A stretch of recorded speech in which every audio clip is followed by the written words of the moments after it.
স্বাগত খেলাযোগে আপনাদের সাথে আছি খালিদ জামিল। বিশ্বকাপের গ্রুপ এফ এ শুক্রবার ভোর 5টায় শুধু নকআউটের টিকিট নয়, ঠিক হবে ব্রাজিলের সামনে কে দাঁড়াবে। একদিকে জাপান সুইডেনের সরাসরি লড়াই, অন্যদিকে তিউনিসিয়ার বিপক্ষে নেদারল্যান্ডসের গোল ব্যবধান বাড়ানোর মিশন। গ্রুপ পর্বের শীর্ষে থাকা মানে মরক্কোর সামনে যাওয়া, আর দ্বিতীয় হওয়া মানে রাউন্ড অফ 32-তে 5 বারের বিশ্ব চ্যাম্পিয়ন ব্রাজিলের মুখোমুখি হওয়ার সম্ভাবনা। অর্থাৎ গ্রুপ এফ এর শেষ রাতটা আসলে ব্রাজিলকে এড়ানো দৌড়। জুবাইর নূরের প্রিভিউ।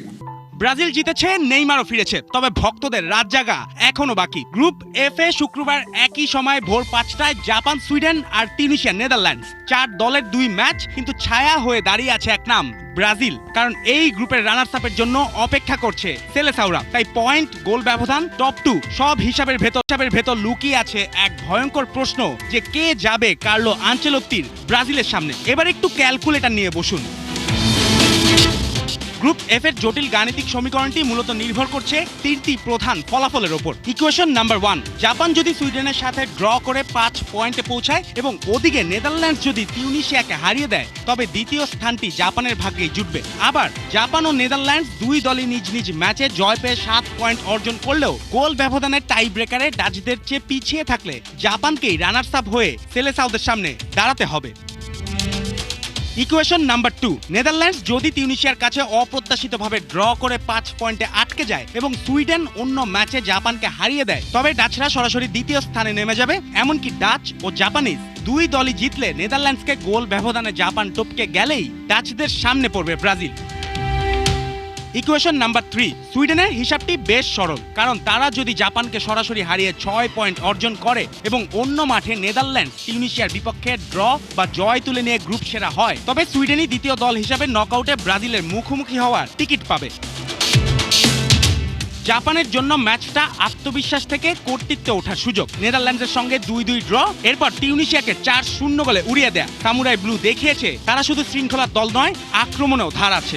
আর এড়ালেই 2002 সালের পর মাত্র দ্বিতীয়বার বিশ্বকাপের গ্রুপ পর্বে অপরাজিত শেষ করবে জাপান। সব প্রতিযোগিতা মিলে টানা 9 ম্যাচ অপরাজিত হাজিমে মরিয়াসুর দল এই পথে ব্রাজিল ও ইংল্যান্ডকেও হারিয়েছে। শেষ 9 ম্যাচে 6 ক্লিনশিট, সঙ্গে 19 গোল। এটাই বলে দেয় জাপান এখন ভারসাম্যের আরেক নাম। অপটা সুপার কম্পিউটারও জাপানকেই এগিয়ে রাখছে, যেখানে জয়ের সম্ভাবনা 51.9%।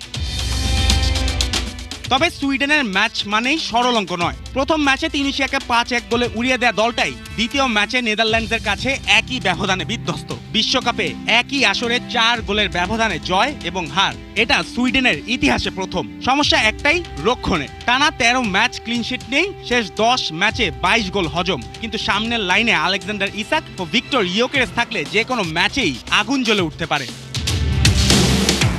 অন্যদিকে নেদারল্যান্ডসের সামনে বিদায় নিশ্চিত হওয়া তিউনিসিয়া, কিন্তু ডাচদের জন্য ম্যাচটা আনুষ্ঠানিকতা নয়, গ্রুপ জয়ের যুদ্ধ।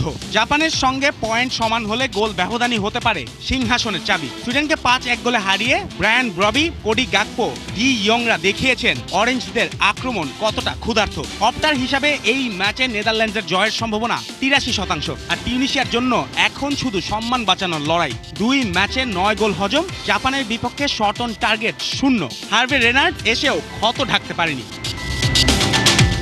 তাই গ্রুপ এফ এর শেষ রাতে গল্পটা পরিষ্কার, কে শীর্ষে উঠে মরক্কোর পথে যাবে আর কে দ্বিতীয় হয়ে ব্রাজিলের হলুদ দেয়ালে ধাক্কা খাবে। বিশ্বকাপের সৌন্দর্য এখানেই, কখনো 90 মিনিট শুধু ম্যাচ নয়, পরের যুদ্ধের দরজাও খুলে দেয়। জুবাইর নূর, 71। এই গ্রুপের শেষ ম্যাচে রাত 2টায় মাঠে নামছে জার্মানি ও ব্যাকফুটে থাকা ইকুয়েডর। নকআউট নিশ্চিত হওয়ায় জার্মানদের জন্য এটা শুধুই নিয়ম রক্ষার লড়াই। টানা জয় নির্ভর জার্মানি বাজিয়ে দেখাবে নিজেদের বেঞ্চের খেলোয়াড়দের। দারুণ ফর্মে আছে রাউন্ড অফ 32 নিশ্চিত করা গ্রুপ চ্যাম্পিয়নরা। ডেনিস উন্দাফ আজ শুরুর একাদশে আসতে পারেন। অন্যদিকে আসরে এখনো গোলের দেখা পায়নি ইকুয়েডর। টুর্নামেন্টের টিকে থাকতে আজ জয়ের বিকল্প নেই তাদের। দলটার মূল ভরসা অভিজ্ঞ এনার ভ্যালেন্সিয়া। দেশের হয়ে 50 গোলের মাইল ফলক ছুঁতে তার প্রয়োজন আর মাত্র একটা গোল। ফুটবল আপনাকে কি দিয়েছে? রাত জেগে খেলা দেখা, বৃষ্টিতে ভেজা, বন্ধুদের সঙ্গে তর্ক, এসবের বিনিময়ে কি পেয়েছেন? প্রশ্ন যদি ছুড়ে দেন ব্রাজিলের পাগলাটের সমর্থকদের দিকে, উত্তর আসবে একটাই, ভালোবাসা। বিশ্বকাপের গ্রুপ পর্বের শেষ ম্যাচ দেখতে কত ত্যাগই না স্বীকার করতে হয়েছে তাদের। তবু কষ্ট বলে কিছু নেই, কারণ প্রিয় দল জিতেছে, ত্যাগ সার্থক হয়েছে। বাংলাদেশের ব্রাজিল ভক্তদের পাগলামি নিয়ে হাসান সজীবের রিপোর্ট। অনেকেই বলবেন পাগলামি, ব্রাজিল সমর্থকেরা বলবেন এটাই ভালোবাসা। হাজার মাইল দূরের একটি দলকে বাংলাদেশের মাটি থেকে সমর্থন জানানো। রাতভর বৃষ্টি, চাইলেই ঘরে বসে খেলা দেখা যেত, কিন্তু এটা যে বিশ্বকাপ আর খেলছে ব্রাজিল, তাই ছাতা হাতে দল বেঁধে চট্টগ্রাম বিশ্ববিদ্যালয় বড় পর্দার সামনে হাজির সমর্থকেরা। তাদের রাত জাগা, বৃষ্টিতে ভেজা অপেক্ষা মাটি হয়নি। ভিনি নেইমারদের ব্রাজিল ৩-০ গোলে উড়িয়ে দিয়েছে স্কটল্যান্ডকে। গ্রুপ চ্যাম্পিয়ন হয়ে রাউন্ড অফ 32-তে সেলেসাওরা।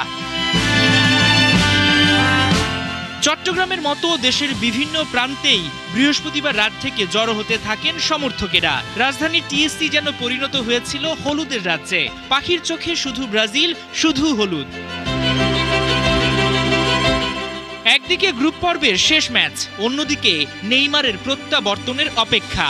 অবশেষে আসে সেই মাহেন্দ্রক্ষণ। ৯৮১ দিন পর ব্রাজিলের জার্সিতে মাঠে নামেন নেইমার। প্রিয় তারকাকে ফিরতে দেখে উচ্ছ্বাসে ফেটে পড়েন ভক্তরা। তার উপর দলের জয়, স্বস্তি আর আনন্দ যেন একসঙ্গেই ধরা দেয় সমর্থকদের মুখে।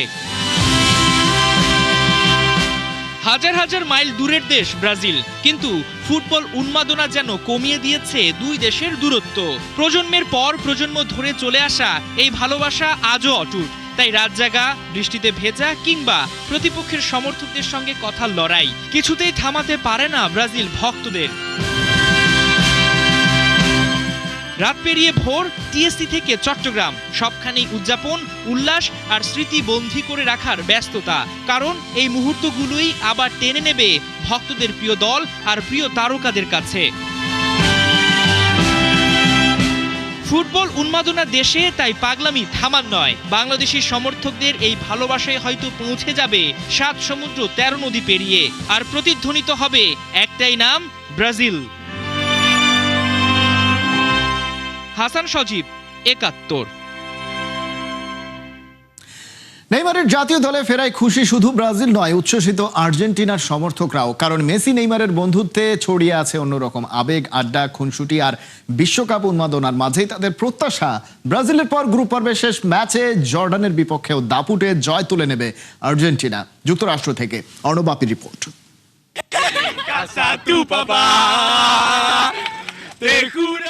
বিশ্বকাপে ব্রাজিলের ৩ নম্বর ম্যাচ, প্রতিপক্ষ স্কটল্যান্ড। অনেক কথাই কিন্তু হয়েছিল যে এই স্কটল্যান্ডের সামনে নাকি হতাশ হবে সেলেসাওরা। সেরকম কিছুই ঘটেনি, দাপুটের সঙ্গেই ব্রাজিল জিতে নিয়েছে ম্যাচটা। তো ব্রাজিল সমর্থকরা খুব খুশি, তারা এই ম্যাচে জয় পেয়েছে। কথা বলবো সবার সাথে একে একে। I know always Brazil the winner. So today, so already 3 goal. So I'm happy. I'm Brazil supporter. We love Neymar. You also love Neymar? Yeah, we love it. He's a Messi friend. We love it. You know? The game is won in the field, nor outside. Indas, কি মনে হয় এই ব্রাজিলের প্রতি যে আস্থা ছিল, আজকে নেইমার অনেকদিন পর ইনজুরি কাটিয়ে ফিরলো, সবকিছু মিলিয়ে ব্রাজিল দলটার প্রতি তাদের সমর্থকরা কি ধরনের কনফিডেন্স ফিরে পেল? To be honest, if you search Google, আপনি যদি গুগলে গিয়ে সার্চ করেন, you say what is the best team of the football history? It's none other than Brazil. This World Cup যখন মরক্কোর সাথে ১-১ গোলে ড্র হলো, আমরা কি দেখেছি? নানা ট্রল, আর্জেন্টাইন ফ্রেন্ডরা ট্রল করলো, সবাই ট্রল করলো, but Brazil is Brazil. They came back like giant. They come back like Brazil champions. is Brazil. Brazil and This the time proving- I'm champion. Yeah, so they ওরা অলওয়েজই চাপাবাজ করে। 7 up তো কি বলবে আর, মাত্র 3টা দিছে। তারপর আমার ফ্রেন্ডকে আর আমার হাজবেন্ডকে সাপোর্ট করার জন্য আসলাম এখানে। যাই হোক, best of luck. My prediction for the Argentina Jordan. it's 4-0, but the matches you have to play.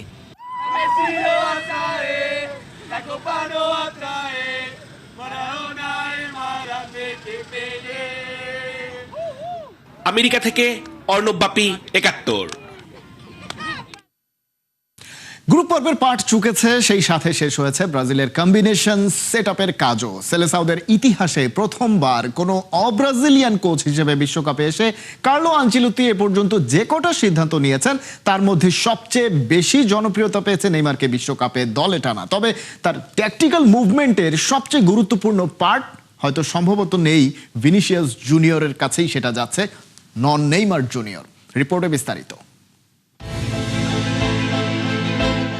এমন জীবন তুমি করিবে গঠন, মরিলে হাসিবে তুমি, কাঁদিবে ভুবন। নজরুলের কবিতার উল্টো ছবিটা যেন দেখা গেল সেদিন হার্ড রক স্টেডিয়ামের সন্ধ্যায়। 15 মিনিটের সাথে যোগ হয়েছিল স্টপেজ টাইমের আরেকটু সময়। সব মিলিয়ে এই ব্রাজিল দলে নেইমারের গেম টাইম। মাঠ ছাড়ার সময় ব্রাজিলের মতো একটা দলের সর্বকালের সর্বোচ্চ গোল স্কোরার কাঁদলেন, কারণ আর যাই হোক নেইমার ইজ ব্যাক। যেন 1000 বছর পর ফিরলেন, যেটাই আসলে তার ঠিকানা। এই যে খেলা শেষ হয়ে যাওয়ার পর খেলতে নামা, এটা নেইমারের প্রতি টিম ম্যানেজমেন্টের কোনো দরদ নয়, বরং এটাই আনচেলত্তির ট্যাকটিক্যাল মুভ। আর সেটার সেন্টারে মোটেও নেইমার জুনিয়র নন, ভিনিসিয়াস জুনিয়র। 2002 সাউথ কোরিয়া আর জাপানের যৌথ আয়োজনের বিশ্বকাপ। সেবারই সর্বশেষ কোন সেলেসাও ফরওয়ার্ড গ্রুপ পর্বের 3 ম্যাচেই গোলের দেখা পেলেন। সেই ইতিহাস হার্ড রকে ফিরিয়ে আনলেন এবার ভিনিসিয়াস জুনিয়র। এক্সামিশনে যে এখন আনচেলত্তির ফোকাল পয়েন্ট। 4 গোল নিয়ে ভিনিসিয়াস এখন খেলছেন তার আন্তর্জাতিক ক্যারিয়ারের সবচেয়ে ক্লিনিক্যাল ও খুনে ফুটবল। কিন্তু মাঠের ভেতরে ভিনির এই অতি মানবীয় হয়ে ওঠার পেছনের রহস্যটা কি? ডন কার্লো আনচেলত্তির কাস্টম বিল্ড ট্যাকটিক্যাল ব্লুপ্রিন্ট কিভাবে আনলক করছে রিয়াল মাদ্রিদ তারকাকে? চলুন গভীরে যাওয়া যাক। প্রথমেই আসে আনচেলত্তির কাস্টম ব্লুপ্রিন্ট ও পজিশনাল ফ্রিডম দেওয়ার ব্যাপারটা। রিয়াল মাদ্রিদের চেনা গুরু কার্লো আনচেলত্তি এবার ব্রাজিলের ডাগ আউটে। আর ভিনিসিয়াসকে কিভাবে বিশ্বসেরা সংস্করণে রূপান্তর করতে হয় ডন কার্লোর চেয়ে ভালো তা আর কে জানে। জাতীয় দলে এই সিস্টেমে ভিনিকে স্রেফ লেফট উইঙ্গার হিসেবে বেঁধে রাখা হয়নি। ভিনিকে দেয়া হয়েছে ট্যাকটিক্যাল ফ্রিডম। বল যখন ব্রাজিলের পায়ে থাকে, ভিনিসিয়াসকে দেয়া হয়েছে সম্পূর্ণ স্বাধীনতা। আউট অফ পজিশনে তাকে ডিফেন্সের নিচে নামার ধকল থেকে অনেকটাই মুক্তি দিয়েছেন আনচেলত্তি, যাতে ট্রানজিশনের সময় আসল গতি আর ড্রিবলিং দিয়ে প্রতিপক্ষকে ছিটকে দিতে পারেন। এর সাথে যোগ হয়েছে দ্য আইসোলেশন গেম। আনচেলত্তির অন্যতম প্রধান চাল হলো মাঠের বাঁ প্রান্তে ভিনিকে প্রতিপক্ষের ফুলব্যাকের সাথে 1 ভার্সেস 1 পজিশনে আইসোলেট করা। মিডফিল্ড থেকে ডিরেক্ট লং পাসে ভিনির এই গতির সুবিধা নেয়ার কৌশলই গ্রুপ পর্বে ব্রাজিলের প্রধান আক্রমণের হাতিয়ার ছিল। কিন্তু কোচের ট্যাকটিক্স দিয়েই তো হয় না কাজটা, মানে এক্সিকিউট করতে হয় প্লেয়ারকেই। ভিনির মুভমেন্ট ও স্কোরের খুনে মেকানিজম এখন পর্যন্ত টপ নচ। আগের চেয়ে এখন অনেক বেশি ম্যাচিউরড, বিশেষ করে বাক্সের ভেতর তার ডিসিশন মেকিং। চিরাচরিতভাবে টাচ লাইনের ধার ঘেঁষে খেলার চেয়ে এবার তার ইনসাইড মুভমেন্টগুলো ছিল দেখার মতো।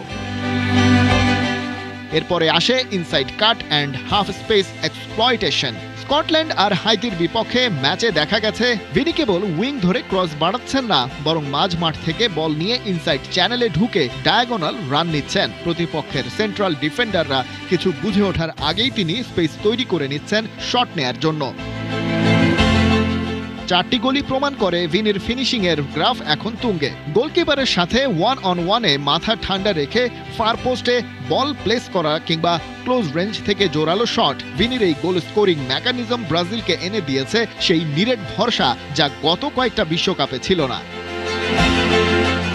কাগজে কলমে ব্রাজিল সবসময়ই প্রতিভার খনি, কিন্তু বড় টুর্নামেন্টে দরকার হয় একজন খাঁটি ম্যাচ উইনারের, যিনি পুরো দলকে টেনে নিয়ে যাবেন। 2002 বিশ্বকাপে রোনালদো নাজারিও যেভাবে গ্রুপ পর্বের প্রতি ম্যাচে গোল করে ব্রাজিলের শেষ বিশ্বকাপ জয়ের রাস্তা মসৃণ করেছিলেন, 24 বছর পর 2026 বিশ্বকাপে ভিনিসিয়াসের সেই শুরুটা ঠিক যেন চেনা রূপকথারই পুনরাবৃত্তি। নকআউটের কঠিন বৈতরণী পার হয়ে হেক্সা ছোঁয়ার স্বপ্ন যদি সেলেসাওদের সত্যি করতে হয়, তবে আনচেলত্তির এই ট্যাকটিক্যাল মাস্টারপিসকে এভাবেই সচল রাখতে হবে। খালিদ জামিল, 71। নেইমার জুনিয়র ফিরেছেন, ব্রাজিলের দলে ফিরেছেন প্রায় 3 বছর পর। দীর্ঘ সময় পর ইনজুরির সঙ্গে যুদ্ধ করে করে তিলে তিলে শেষ না হয়ে নিজেকে শক্তিশালী করেছেন। কঠিন হেডমাস্টার মাস্টারমাইন্ড আনচেলত্তিকে খুশি করার পরেই তিনি ফিরেছেন, কিন্তু তার জন্য তাকে যে চড়াই উতরাইগুলো বছরের পর বছর ধরে পার হতে হয়েছে, নিজেকে তৈরি করতে হয়েছে একটা বিশ্বকাপে আবারও নামার জন্য, তার বিস্তারিত থাকছে মঈন হাসানের রিপোর্টে।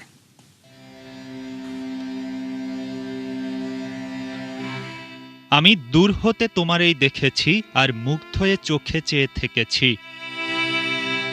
ব্রাজিল সমর্থকদের মনের অনুভূতি প্রকাশের জন্য সবচেয়ে ভালো গান হতে পারে এটি। প্রায় 3 বছর পর সবুজ গালিচায় হলুদ জার্সিতে ফিরেছেন নেইমার জুনিয়র। কত শত অপেক্ষার পর এই দৃশ্য। গ্যালারিতে থাকা দর্শকরা বলুন আর 1000 মাইল দূরে থাকা বাংলাদেশি সমর্থক, সবাই মুগ্ধ চোখে চেয়ে রইল। এই দৃশ্য দেখার জন্যই রাতের পর রাত পার করেছে একজন ব্রাজিল ভক্ত। কিবোর্ডে ঝড় উঠেছে নেইমারের পক্ষে। কমেন্টে বারবার ভালোবাসা প্রকাশ করে জানান দেয়া হয়েছে নেইমারকে চাই, নেইমার কবে ফিরবে, নেইমার ফিরলেই সব ঠিক হয়ে যাবে। নেইমার তো ফিরলেন হলুদ জার্সিতে, তবে এই অপেক্ষা ভক্তদের জন্য যেমন কঠিন ছিল তেমনি কঠিন ছিল নেইমারের জন্য। কিভাবে সময়গুলো পার করেছেন ব্রাজিলিয়ান সুপারস্টার? মাঝে সময় কেটে গেল প্রায় 981 দিন, প্রায় 3.5 বছর। 2023 সালের অক্টোবরে উরুগুয়ের বিপক্ষে বিশ্বকাপ বাছাইয়ের ম্যাচে ভয়াবহ এসিএল ও মেনিসকাস ইনজুরিতে পড়েন নেইমার। তখন অনেকেই ভাবছিলেন জাতীয় দলের অধ্যায় বোধহয় শেষ। এরপর শুরু হলো দীর্ঘ পুনর্বাসন প্রক্রিয়া, যার পরতে পরতে সইতে হয়েছে বহু কিছু। একাধিক ফিটনেস সমস্যা, নতুন নতুন চোট এসে বারবার থমকে দিয়েছে, বারবার চোখের পানি ঝরেছে, তবুও ছিল ফিরে আসার চেষ্টা। ভক্তদের ভীষণ ভালোবাসায় নিজেকে বারংবার জড়িয়েছেন নেইমার। পুনর্বাসন প্রক্রিয়া যখন চলছে, এর মধ্যে গত বছর বড় সিদ্ধান্ত নেন সান্তোসের ঘরের ছেলে। ইউরোপের বড় বড় ক্লাব পেরিয়ে শৈশবের সান্তোসে ফিরে যাবেন নেইমার। আবেগ তো ছিলই, তবে নিজেকে আরো ভেঙে গড়ে তোলার জন্য নতুন এক পরিকল্পনাও ছিল। সান্তোসে ফিরেও স্বস্তি মিলছিল না। একের পর এক পেশির চোট তাকে ভুগিয়েছে। গেল বছরের ফেব্রুয়ারিতে সান্তোসের জার্সিতে মাঠে নামার মঞ্চ তৈরি হয়। নেইমার ফেরেন, কিন্তু খুব বেশি স্বস্তিতে খেলতে পারছিলেন কি? পুরনো চোটগুলো ভোগাচ্ছিল বেশ। নেইমার নিজেকে ভেঙে গড়েছেন বারবার। সান্তোস যখন অবনমনের শঙ্কায়, তখন 4টি গুরুত্বপূর্ণ ম্যাচে 5 গোল ও 1 অ্যাসিস্ট করেন নেইমার। তার নেতৃত্বে ও যাত্রায় রক্ষা হয়, মেলে কোপা সুদামেরিকানার টিকিট। সমালোচকরা ডানা মিলছিল, তবে এমন পারফরমেন্সে সেই ডানা ভেঙে যায়। ব্রাজিল কোচ কার্লো আনচেলত্তি নেইমারকে পর্যবেক্ষণ করছিলেন। বিশ্বকাপে কি থাকবেন ব্রাজিলিয়ান সুপারস্টার? বড় এক প্রশ্ন হয়েছিল কিছুদিন আগেও। নেইমার বারবার নিজেকে ফিট দাবি করছিলেন, ওদিকে আনচেলত্তি ছিলেন নিজের নীতিতে। নেইমারের ক্যাপাসিটি নিয়ে তো কোশ্চেন নয়, শারীরিক অবস্থা কতটা ভালো সেখানেই আলাপটা। সেই দিন আসে যেদিন ব্রাজিল বিশ্বকাপ দল ঘোষণা করে, উচ্চারিত হয় নেইমারের নাম। ভক্তদের বাঁধভাঙা উল্লাসে কানপাতা দায় হয়ে পড়েছিল। কিন্তু ভাগ্যটা কেমন যেন, বিশ্বকাপের ঠিক আগে কাফ মাসলে গ্রেড 2 ইনজুরিতে পড়লেন নেইমার। আবার অনিশ্চয়তা, বিশ্বকাপে খেলা হবে তো? মরক্কো ম্যাচে হলো না, জানা গেল হাইতির বিপক্ষেও নামা হবে না নেইমারের। খবর ভাসছিল গ্রুপ পর্বে খেলাই হবে না, তবে সুসংবাদটা পাওয়া গেল হাইতি ম্যাচের পরই। আনচেলত্তি জানালেন নেইমার খেলবে স্কটল্যান্ডের বিপক্ষে। অবশেষে নেইমার নামলেন, খেললেন। 14 মিনিট খেলেই হয়ে রইলেন ভক্তদের হাসি মুখ।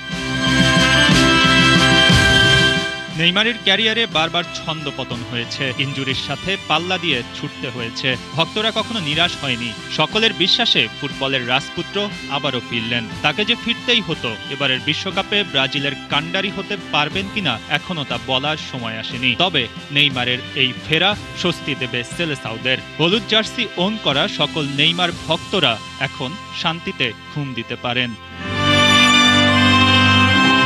মঈন হাসান, 71। এই ছিল এখনকার খেলা যোগে। সরাসরি সংবাদ আর অনুষ্ঠান দেখতে চোখ রাখুন 71-এর ফেসবুক পেজে এবং সাবস্ক্রাইব করুন 71-এর ইউটিউব চ্যানেল। 71-এর সাথে থাকুন।